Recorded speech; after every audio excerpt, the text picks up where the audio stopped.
L'électricité, l'emploi, autant de dossiers qu'Emmanuel Macron va certainement retrouver au sommet de la pile sur son bureau ce matin. Oui, le chef de l'État est de retour en France après le G7 en Indonésie, l'APEC en Thaïlande, le sommet de la francophonie en Tunisie.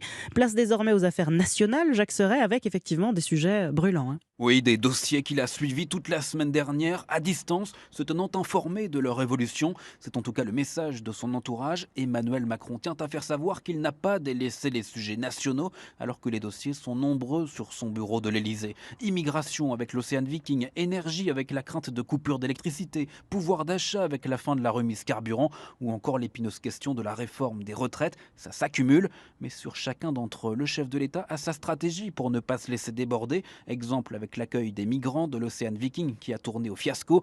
Emmanuel Macron y voilà l'opportunité de défendre justement l'intérêt de son projet de loi asile et immigration. Pareil sur les retraites, la CFDT freine des quatre fers quand l'Élysée confirme que le calendrier de la réforme sera tenu. Reste qu'il n'aura que très peu de temps pour prendre la température politique ambiante et se caler sur l'heure française, car dès la semaine prochaine, Emmanuel Macron repartira, cette fois pour un voyage de 4 jours aux États-Unis. Jacques Serret du service politique d'Europe 1.